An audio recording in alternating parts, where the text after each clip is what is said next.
नमस्कार मेरे प्यारे साथियों, आप सभी का बहुत बहुत स्वागत है।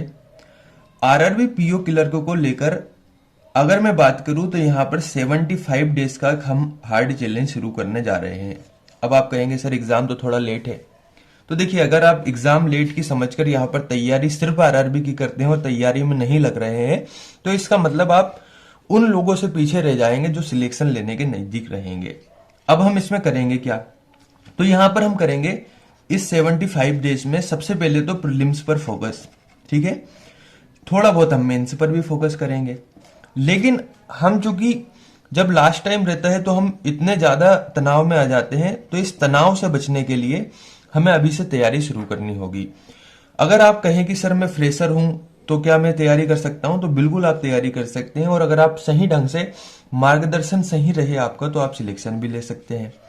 75 डेज के हार्ड चैलेंज में आज हम थोड़ा सा डे 1 के बारे में बात कर लेते हैं, क्योंकि अच्छा नहीं लगता अगर हम चीजों को शुरू कर रहे हैं और शुरू दिन ही हम फ्री रहें।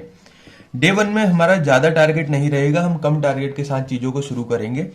तो आप क्या कर सकते हैं, सबसे पहले क्वांटिटी की बात करें तो देखिए, आरआरबी का मतलब ही है स्पीड। यहां पर इस एग्जाम में ना केवल प्री में बल्कि मेंस में भी आपको स्पीड का बहुत बड़ा रोल रहेगा।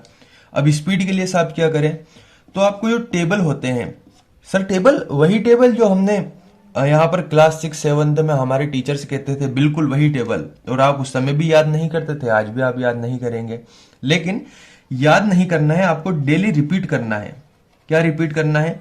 तो आपको 20 तक टेबल ऐसे होने चाहिए कि आपसे पूछ ले 12 गुना 8, तो आपके जुबान पर रहना चाहिए कि क्या रहेगा। 12 8 ये रहेगा, 13 8 ये रहेगा। तो टेबल से आपको 20 तक बहुत अच्छे ढंग से रटने चाहिए, ठीक है।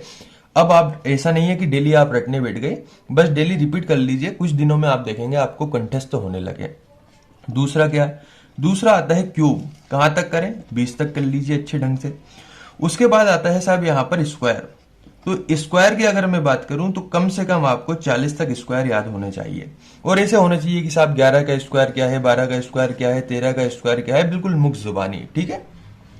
अब और क्या रहेगा, तो यहां पर परसेंटेज टू फ्रैक्शन जो हमारा देखने को मिलता है वो आप कर सकते हैं, लेकिन अभी ना करें। अभी एकदम कहते हैं ना, ज्यादा जल्दबाजी में भी काम बिगड़ता है, तो इतनी जल्दबाजी हमें करनी नहीं है। रीजनिंग में क्या करना है? रीजनिंग में एक सिंपल सा काम ये करना है कि जो 6th से लेकर 10th तक बच्चे होंगे उनको आपसे ज्यादा इस बारे में पता होगा। जो अल्फाबेट होते हैं, अल्फाबेट को एक बार खंगालिए, ए से लेकर जेड तक अल्फाबेट एक बार लिख लीजिए। इनकी नंबरिंग कीजिए। ए का 1 हो गया, बी का आपका 2 हो गया, सी का 3 हो गया, डी का 4 हो गया। ये नंबरिंग आपको अच्छे से याद रखनी है। अब आप कहेंगे सर इसका क्या मतलब है? अभी कुछ मतलब नहीं है, बस आपको अभी इसके बारे में थोड़ा सा याद कर लेना है। इतना काम आप मेरे कहने पर कर लीजिए।